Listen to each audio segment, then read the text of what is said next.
Yes, I am Heywood Harrison, and I'm a capital projects manager with the City of Richmond's Department of Parks and Recreation.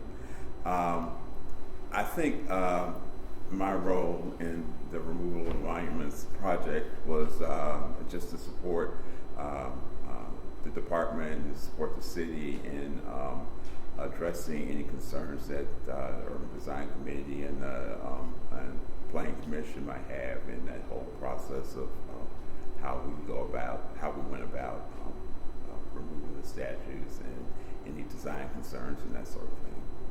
And it was basically based on, I think, my background with the planning department and the fact that I was once the secretary of the Urban Design Committee many years ago. So that's kind of my role.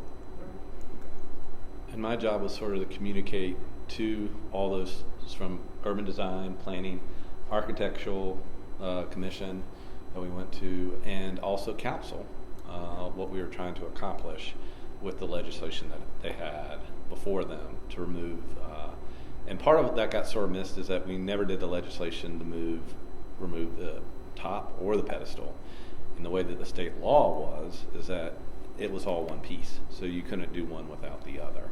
And so trying to explain to the community who was also present and the representative bodies of why this was needed to occur for a multitude of reasons, and also, what were the steps that we had planned to take in that process of it.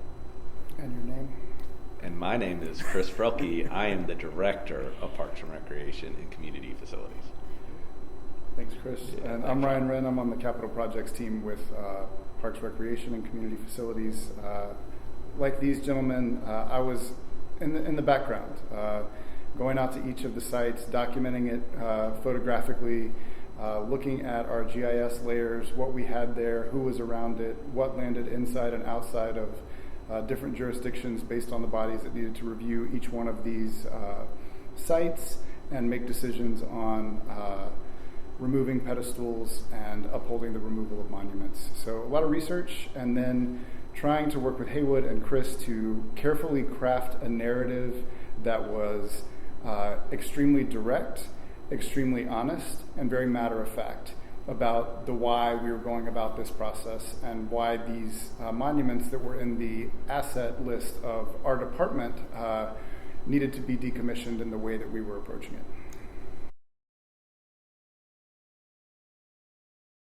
Well, I think we all probably have a lot of opinions on that.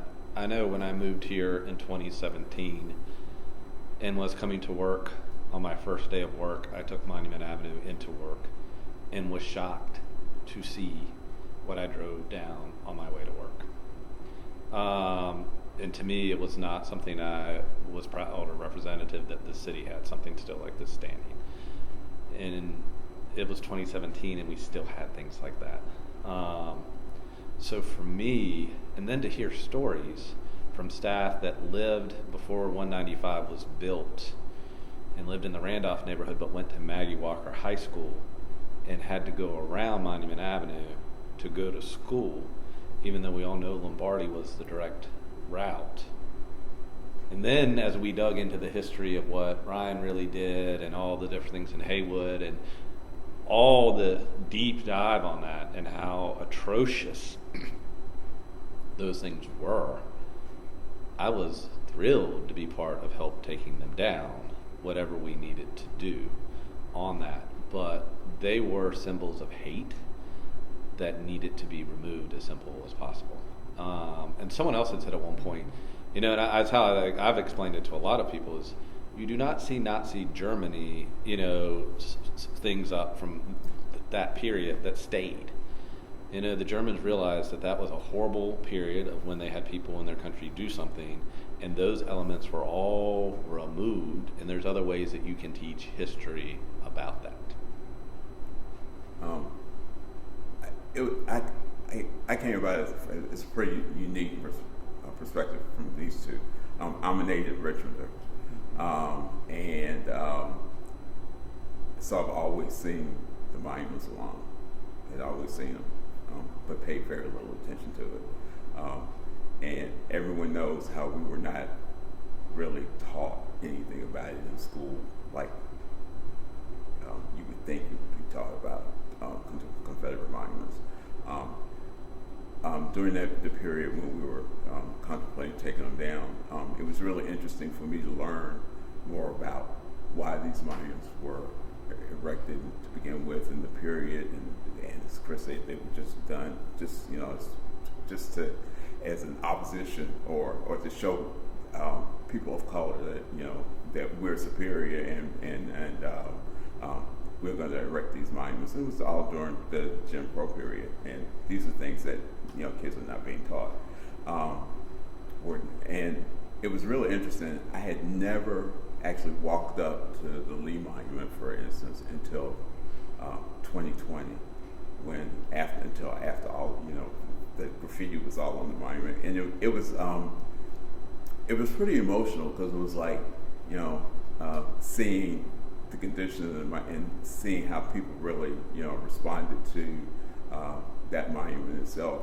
And I was like, well, I'll never have to do this again once the monument came down. So again, have driven down Monument Avenue or written down Monument Avenue my entire life, and it's kind of really weird. The only thing that people thought about when I was in high school, for instance, taking driver's ed, was how you go around the monument. DMV used to take you down Monument Avenue to so you could figure out how to go around the monument. That's really the only thing we really thought about the monuments. They were just there, and maybe that's how most black people felt about the monuments along. They're just something that was there. So, but something that I found fascinating. You sparked something. When I first moved here, everyone was sort of exactly what Heywood was. Oh, they're just here. But when they came down, the joy that you would see of people of color that have been subjected to this for so long and just took it. You know what I mean? It's like it's just there. You could see that the real, I think, thought process and the real opinion were able to come out. Right. My experience was a little different, I guess. I moved here as an 18-year-old to go to school, and I've been here since. And when I first got here at the University of Richmond, Monument Avenue was just a part of Richmond. I had the privilege at that point and didn't know enough history at that point to really have a well-formed opinion on what these monuments actually stood for. So through a couple of the educational institutions in the city and a lot of learning and a lot of conversations and talking to a lot of people, I came to really understand what the monuments symbolized and that they were harmful. And they were harmful to us getting along as a society, to reconciliation even being a possibility in Richmond, and they were one of those big pieces that we had to address. And I first really looked at them hard when I was working at a nonprofit organization down the street here at Storefront for Community Design, when we did a international design competition to reimagine Monument Avenue, and really dug deep into all the layers of what they meant. And it was a relief. To Chris's point, just kind of people's shoulders were able to raise back up again. You didn't even have to say anything. You could just see it, that a decision like that was made and that we were able to follow through. It changed the dynamic of where conversations can even go. I remember conversations being stifled. It's like, we're not going to get anywhere with this. Monument Avenue, look at that. Those are huge bronze statues worth who knows how much money are still sitting there. So I think it opened a door, cleared a slate, and is allowing our city to continue to move towards that reconciliation.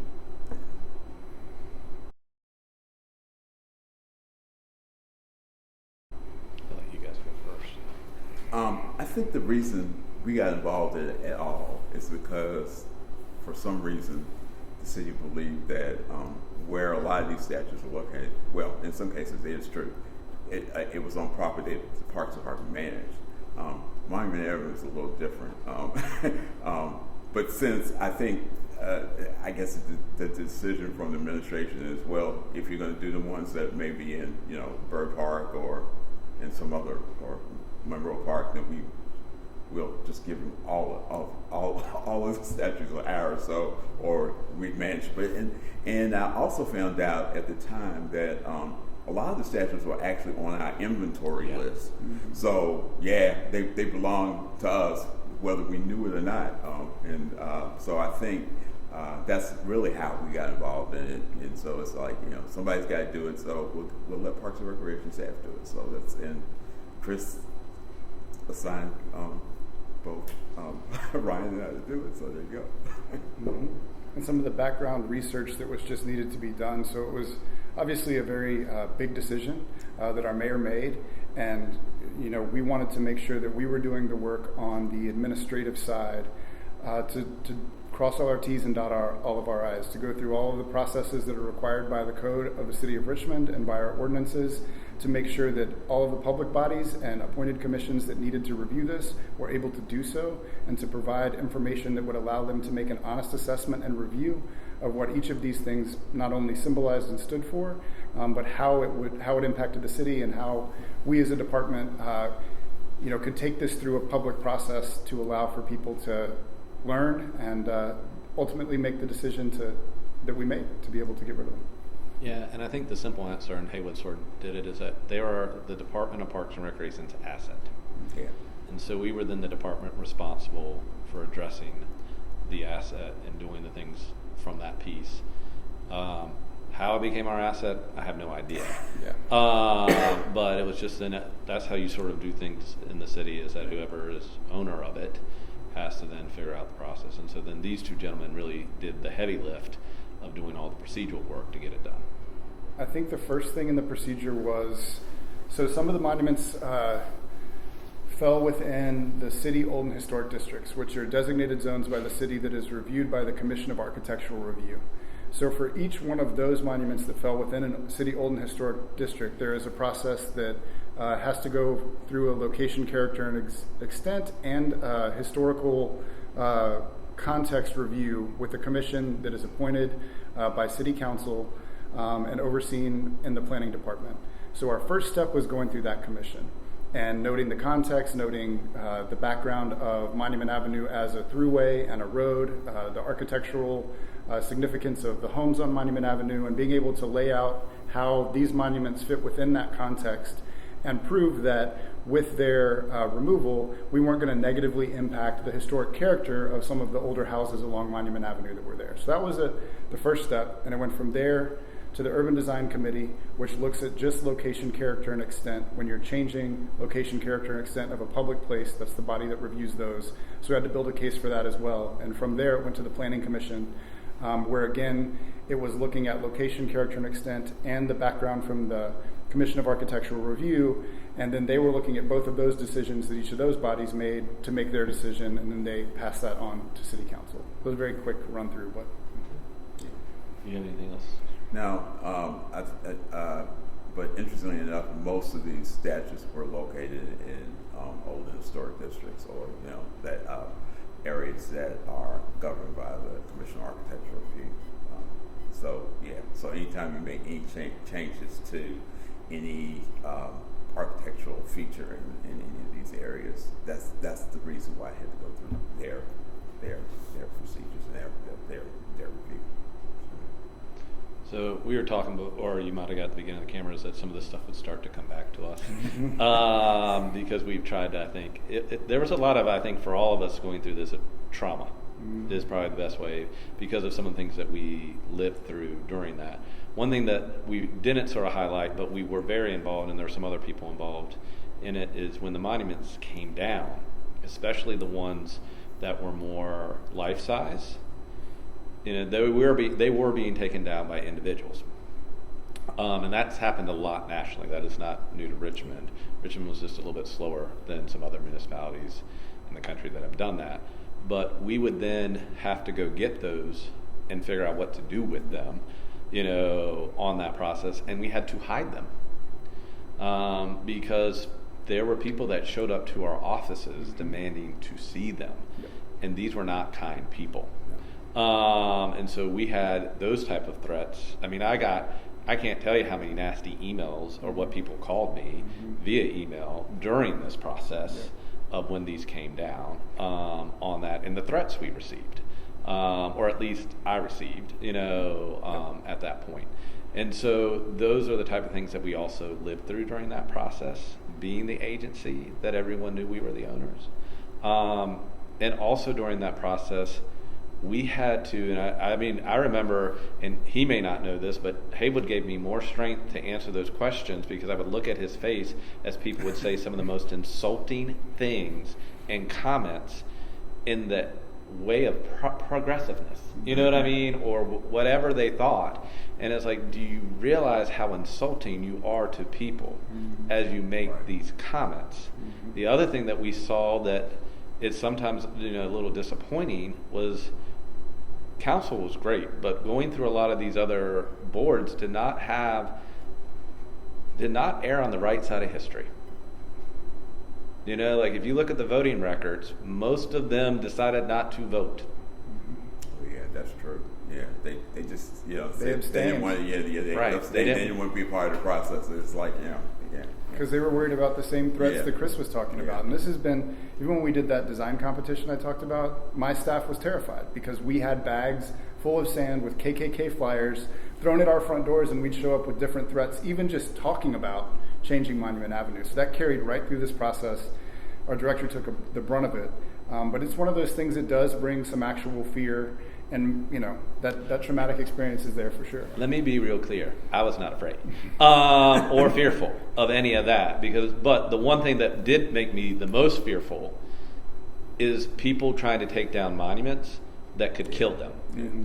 That was where I knew we needed to do something and get things done. And I applaud the mayor and I applaud the Department of Public Works and the other players that came in, because they realized that people had good intentions of what they were trying to do, but they did not realize that this is something that can kill you. Right. And that every night for a period of time, I did not sleep well, because I knew that we could potentially have another one of these monuments come down and not come down safely. Yeah. And so that part of that process, I can tell you. And then even my staff they got real good about how we take it and hide it, and put it in areas that we know people will never go look. And to the point where there was, I think, 3 of us in the city that knew where they were at. Because we did not want some media person coming out to doing and seeing it. We did finally approve for the National Geographic, I believe, and some others to take pictures of it at one point, but that went through a whole bunch of approval to get that. But we kept that under lockdown, more because where we were having it at, we wanted to make sure, because it was on our different property, we wanted to make sure everyone was safe. And we were concerned, based on some of the things that we had, if people had any clue where they were going to have protests in front of that place and people picketing and doing that too.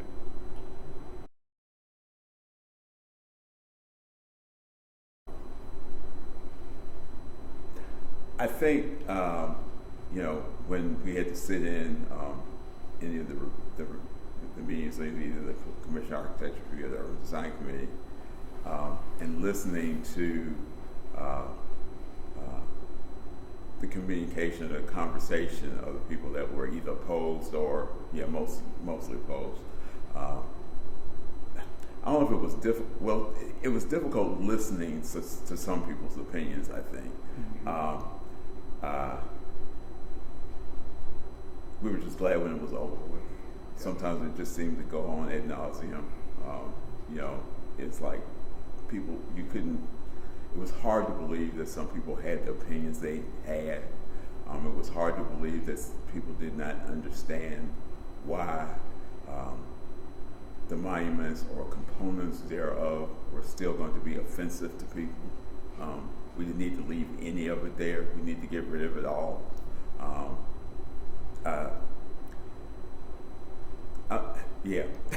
I'm like Chris. I don't think I was necessarily afraid of any kind of retribution or anything like that, but it was just hard sometimes listening to the conversation of people and the opinions of why we were doing it and why it needed to happen.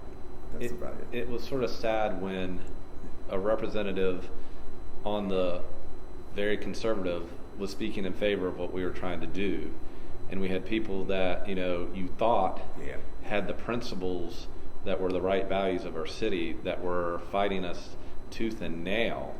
And we would have individuals because we had 9 different ones, and instead of treating them as a block, they made us go through every monument. And so so each one of those, a Commission of Architectural Review, Urban Design, and Planning Commission, and this was all during COVID, and Planning Commission had technical issues, so we had to do Planning Commission twice. every person got public input for each one of those 3 minutes. And you had some people that did all 9, all those meetings, and multiple people that were doing that, and they'd say the same thing for each one of them. Yeah. And it, I get change is tough, but this is the type of change we all should be celebrating and embracing. And it was just amazing the level of fight that we had on that, and it was taxing for all of us. Mm-hmm.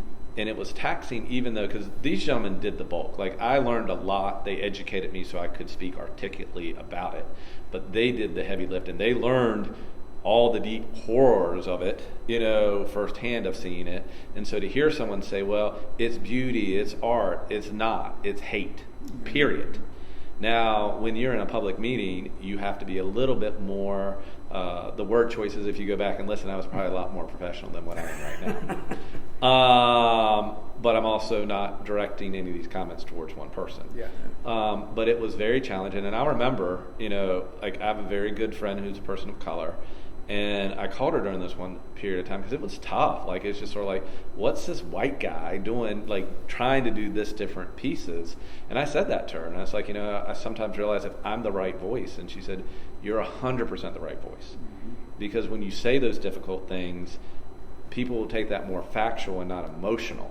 Mm-hmm. She said, if a person of color they'll discount it right away. And I was like, one, that's terrible, to be quite honest. But 2, I realized, and I've said this before to people, like, I feel like I was called to Richmond for multiple reasons. And as challenging as that was, because that was one of the most challenging things I've done in my career, I was glad I was here to see the challenge and that we, as a community, it wasn't just me, it was a lot of people that, and even the people that figured out, well, we don't have the inertia to vote on this, why don't we just say we don't vote? Which was sad, but at least it got us through to the place where we could get it to a council that went, yes. Yeah. Because our council wanted to do that. I think there was only the Commissioner of Architectural Review were the ones that we had to appeal their decisions. Yep. Right. That had to go to council, and we had to explain to them why they wanted to appeal that decision. Yep. And why, because that was the only commission that was really try to do as much procedural challenges so we couldn't get it done. And that was the frustrating part, all the procedural stuff. What he's talking about, I think for me, the difficult part was we knew we had a good case. We knew that we had everything buttoned up on our side, but we knew that it was going to take people with backbone, general members of the public, like to show, like our director had shown too, backbone to make these choices. And we had so many people just abstain and try to use procedural maneuvers to derail this. And not say that, personally, I'm really supportive of this, but, I know that I represent this group and I can't say, all of the wishy-washiness. So that was difficult, trying to navigate that and trying to navigate those relationships and explain to people their duties and responsibilities as members of these boards and commissions. And they tried, they tried to derail it any way that they could. And I think outside of just the general, raw emotional part of it, that part was probably the most difficult. Just not knowing if that vote was going to go your way, and if we were going to have to go back to the drawing board and try another case and try this in a different manner. So, Well, the other thing I think that was shocking and challenging too, and Heywood referred to it, some of these comments that people made, but even people that have a high level of education, high level of what you felt were professional. I remember hearing about the soldiers and sailors thing, which is an awful monument. Mm-hmm. There is none of these there's anything good to say about. Well, I feel like when I'm driving back, that makes me feel like I'm driving home. Yeah. Well, what do you think that message says to everyone else? Mm-hmm. This is your area, but this isn't someone else's. That's what that message was. Mm-hmm. And I remember one time someone called me that's a city employee that has a very, job that you would think would know all this, and I had to finally say, because they were arguing their point, we were going to have to agree to disagree, because I'm continuing on this path and these things need to come down.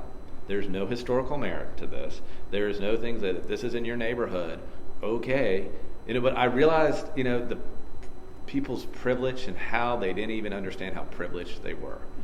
We talk about that a lot, but it's fascinating when you see it so blatant and they don't see it. if that makes sense. Because I think that was another thing that, Yeah. like that it was just, that was, I mean, I was reading a lot on that topic in 2020. I think all of us were, to try to really understand how we can be, people say agents of change and stuff like that, but how can we really, really move the needle? And so when you start talking about these terms and you start seeing it and you're living it, I mean, it was just disappointing, to see how people didn't even understand how privileged they were coming across, and why are we fighting over this when we have people still living in Gilpin, when we have people in Wickham and Hillside and Fairfield and Mosby, and we have people that live 20 years less in our community because of systems we have put in. Why are we focused on these stupid things? And fighting so hard. Like, if we could fight for these other things, that would help our community. So there was a lot, of, I think, personal challenges of just seeing this and realizing the world that you thought you lived in, because 2020 was a wake-up call for a lot of us, and it was a good wake-up call. I think we all, I think so too. I know I'm a much different, and I like to think, evolved person from it, but it's sad that others didn't evolve. And I think the person that had the most backbone was our mayor. Yeah. A couple select members of those commissions stood up for us too. Yeah, they did. Yeah. I remember, and I appreciate them. I remember that it was like, oh, that person's trying so hard. You know what I mean? Like, they're really trying. But there's other people that, I had one person that called me at one point, and like, I don't know if you know who I am. I was like, you have spoken at every meeting. You have taken your 3 minutes. And I wanted to say, I have lost 4 hours of my life that I will not get back. You know what I mean? But I didn't say that, but it's like, I know exactly where you are. And that was another one that was like, we're going to have to agree to disagree. The history that I have learned, and if there's no question to any of this. There is, if they draped it in Confederate flags when they dedicated it. There's no need for us to even talk about it. So it's pretty clear. They didn't hide that. But people didn't believe us. You have pictures. Pictures. You provided the pictures. How can you not question? How are you questioning whether this was really done for that? So, and we all know what happened in those decades that these were erected. But it goes back to what Heywood said, is that, and I get frustrated when they talk about critical race theory or history or whatever. It's history. Stop putting that in front of it. Just say, let's teach kids history. It's not critical. No, it's actual. Which, to me, that whole period was a real education, because I realized how much about history I never really learned. Right. Mm-hmm. And actually, since that time, things keep coming up about that period. And I was like, we're just not being taught any of this. Kids are not being taught this. And perhaps they had it been taught in a more comprehensive and reasonable way, we would not have had the negativity that surrounded the removal of these statues. So people really understood that, and forget the whole heritage thing. That had nothing to do with it. I believe that we would have had a whole lot easier time of removing the statues, and they probably would come down maybe decades earlier if we had been really honest about why they were erected to begin with. And it's fascinating. I was even thinking about, I took classes I went to the University of North Carolina at Chapel Hill. It is about as, progressive of a school, at least when I went there, that you could have that, and none of this stuff was taught there. No. Even at a college level. Right. U.S. history, how did they talk about Jim Crow, yeah. but they don't really talk about Jim Crow. We don't talk about what happened. We don't talk about much of our country's history other than stuff that we want to celebrate. Right. But we have to understand all these other pieces. And I think we're starting to, which I think is good, but we still have people that don't want us to talk about things that we need to talk about. And it's the only way. That is the one consistent thing that I did learn from 2020 reading. Yeah. The more you talk about it and more you put it out there is how you move forward. But you have to talk about it. Yep.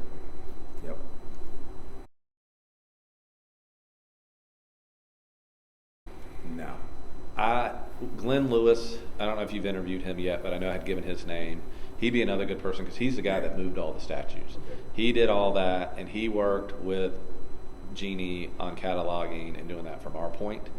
And I saw the emails, and it was a tremendous effort as the way they did some of that. I did all that like block by block. It was insane, the amount of work, especially for Lee. But other than seeing emails about that and doing that, DPW gets the credit for really the heavy lift on that. I'm gonna be honest, and Chris was saying, we located them in some secret location. I don't know when I found out where the statues actually went. I don't think I initially knew, so which was a good thing, I guess. So I eventually did find out where they were, but yeah, it was. Well, that because so those were more the ones when we started taking them down. Yeah, exactly. So and that's when they went to the wastewater treatment plant because there was around the clock security there. But the first ones that we got, we kept until the very end. Yeah, that's true.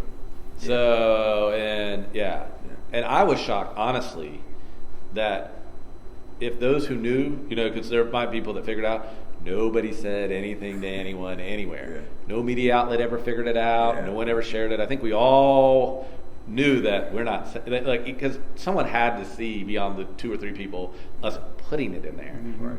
It was our staff, but we even got to the point where, like, we'd pull a bus up when it would come in so you couldn't see what was coming out and doing it and closing it. And, so, I mean, we got good so that people who might be driving by would not see what we were doing.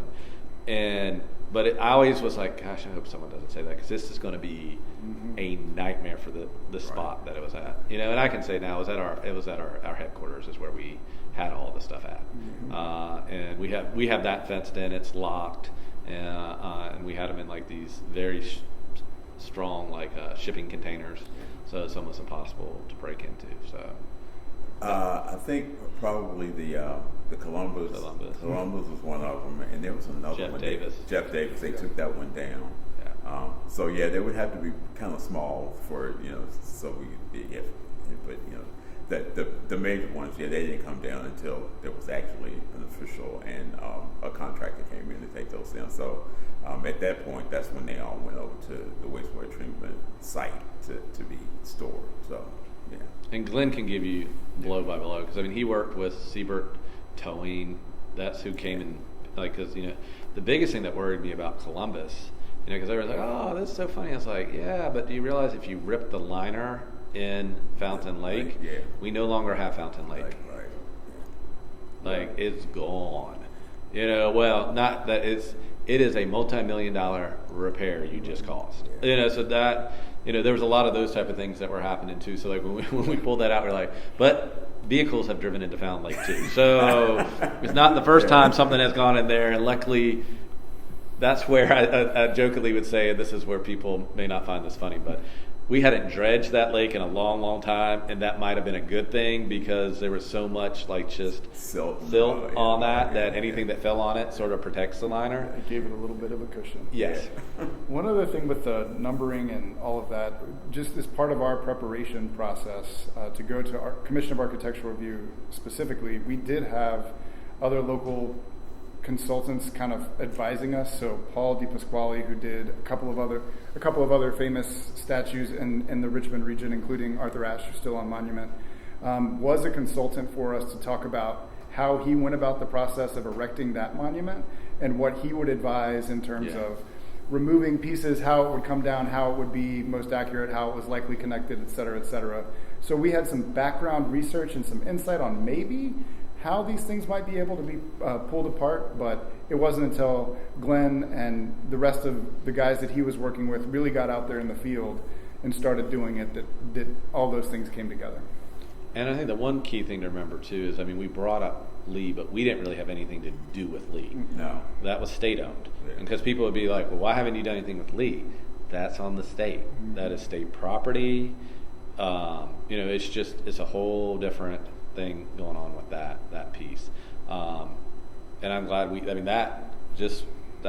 I'm glad it's down, and I wouldn't mind doing the legislative, but removing that was a pretty Herculean thing. It's 6 stories tall, so I think it's bigger than this building, taller than this building we're in right now.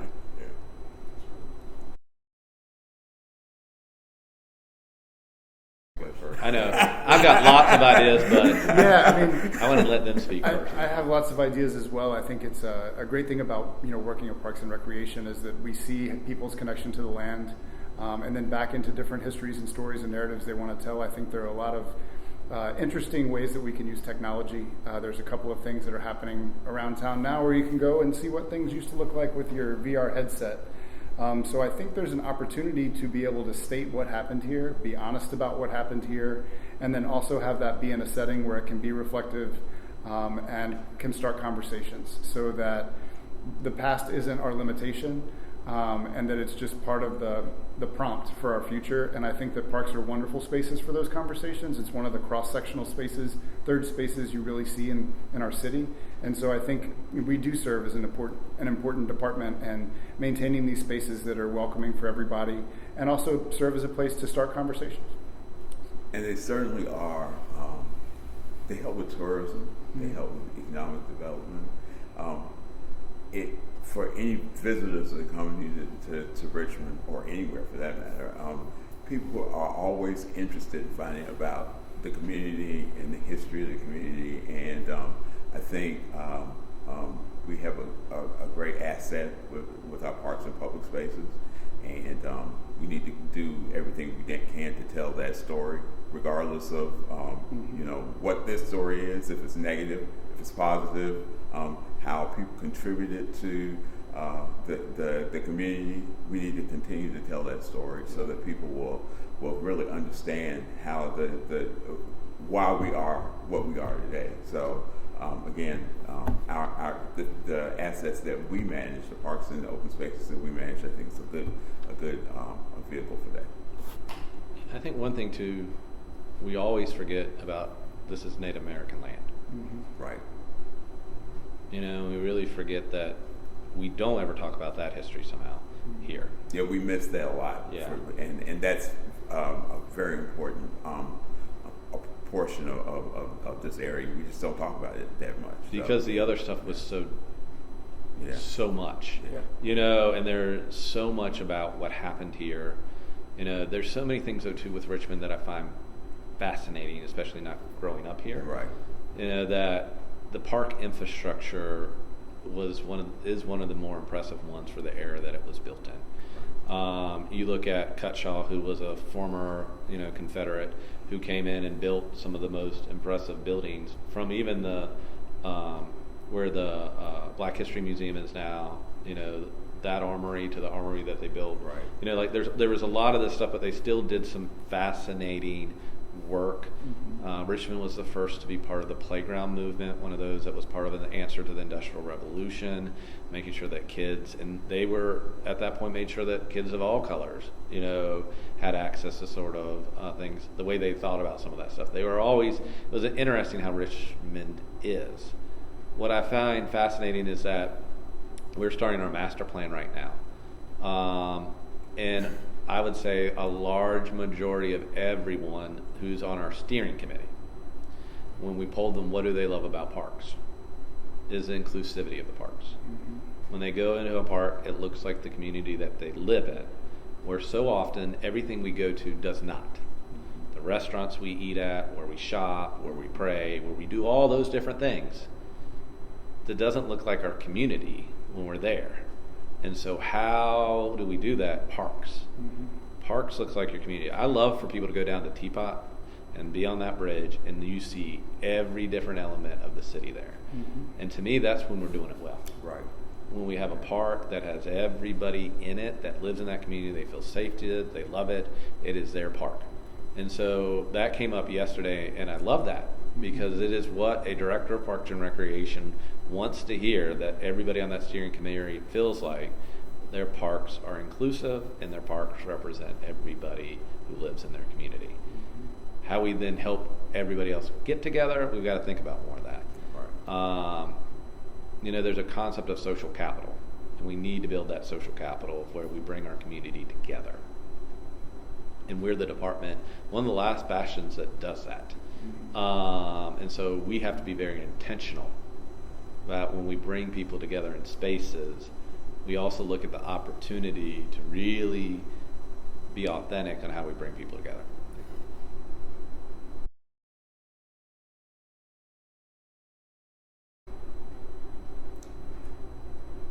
I think just maybe hearing another perspective of people that were somewhat involved in that whole process, and how we felt going through it, and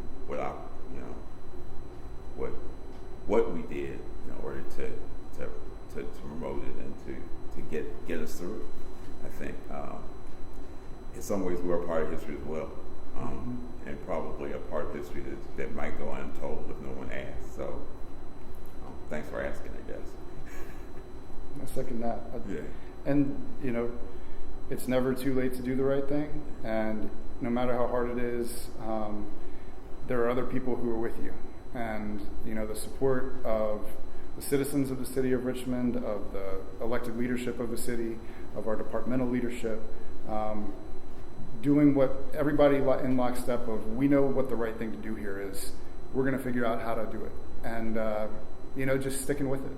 So I think that was a really good feeling. I hope that folks can take away that that their Department of Parks and Recreation is really looking out for the citizens of the city of Richmond.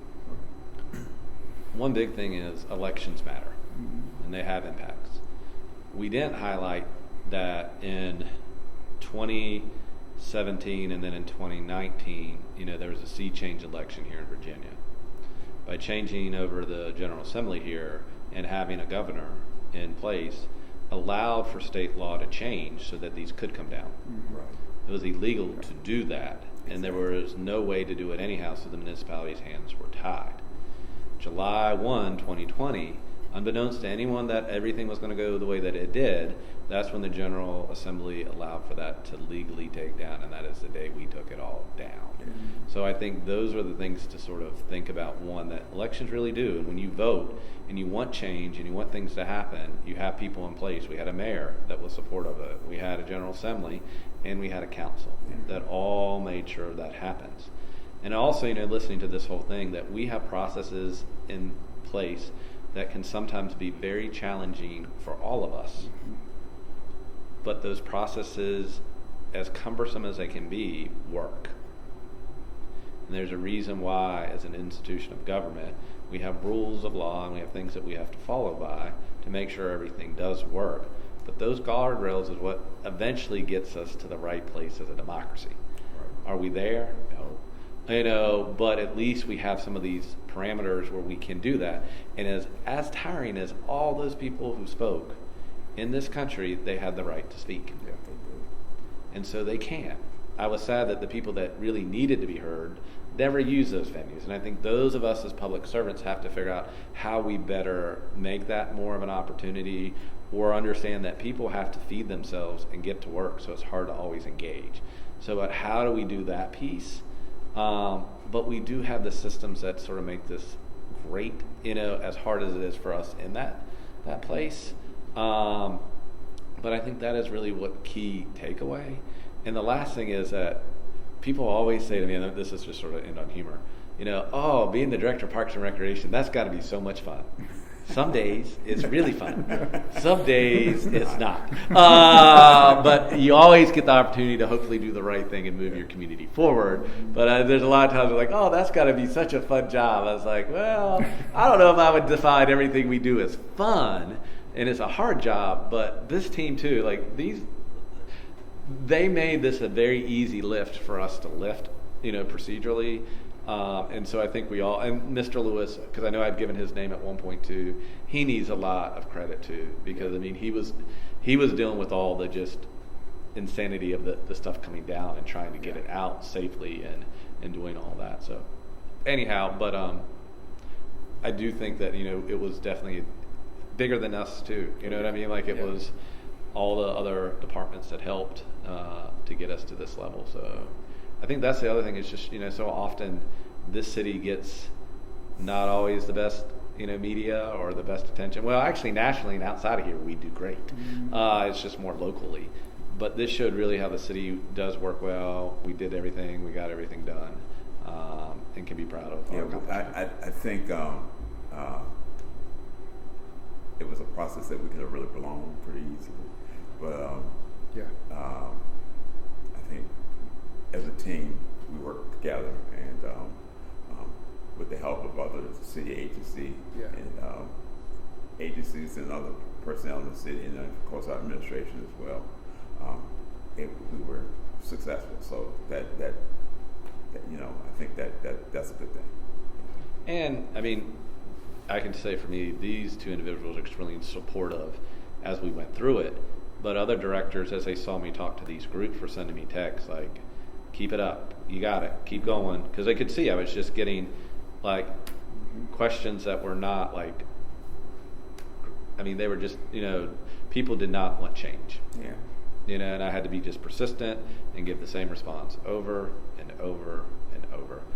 That was so good that it was virtually and not in person. I will tell you that. True. Yeah. That was a bit of a silver lining. That was Because I didn't have to sit in the room with them. Yeah.